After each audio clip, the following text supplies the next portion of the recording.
here, and I want to talk about why planning the summer can feel like it's absolutely impossible right now. Because I don't think it's what most people say it is. Most people would say, you just need a good calendar system, or you need to get organized earlier. And I want to push back on that. Because here's what's actually happening: you're holding two schedules in your head at the same time. The one that's still running, which includes baseball and school and evaluations for next year and laundry and work deadlines.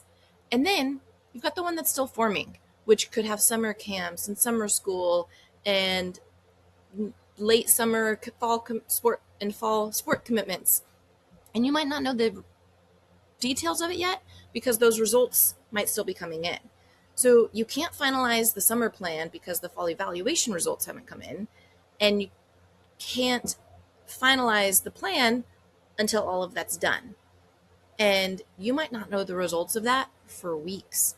So everything downstream of that is in a holding pattern. So that's not a planning problem, that's a structural problem, especially if you're the only one tracking all of it. I had a week where I was struggling to feel in control of the schedule and the life and everything. And I spent a full weekend and about $1,000 prepping freezer meals. I did a freezer meal plan for the month.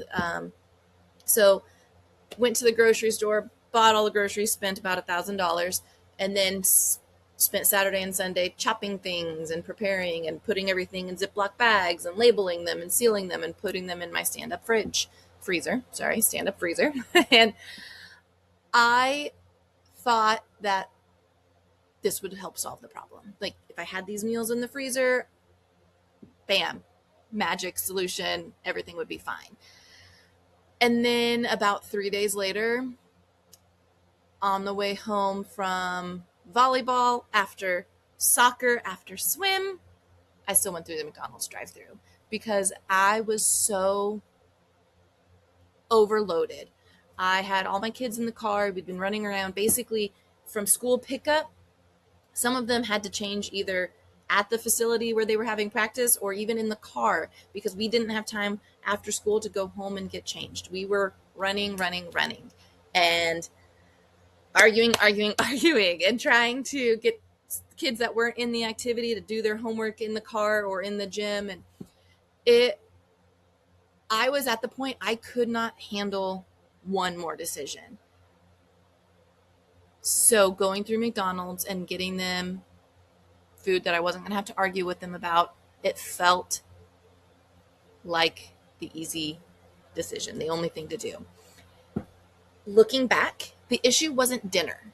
The issue was I was the only one holding all of this stuff in my head, everything that had to happen that day, all of the supplies to get the stuff done, and then still trying to figure out, like, what do I have that can be ready, that I can feed the kids when we get home and still have them get ready for bed and go to bed and not make tomorrow painful because we didn't go to bed till too late. What helped wasn't more organization. It was getting some of the pieces off of just my plate and onto something that the kids could actually see. When the plan became visible, I wasn't the only one holding it.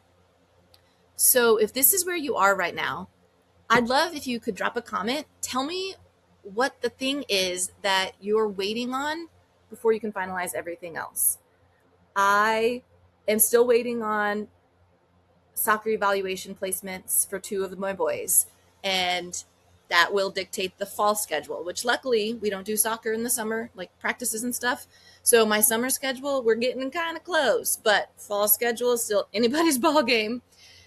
Still waiting on some soccer evaluation placements. Oh, and volleyball placements. So I'd love to hear what you guys are, what's holding you back? What's that actual decision that somebody else has to make that's stopping you from creating your plan? Or also any questions, any comments, anything to add? I'd love to hear from you. I read every single thing, and I'd love if you would subscribe to keep this information coming.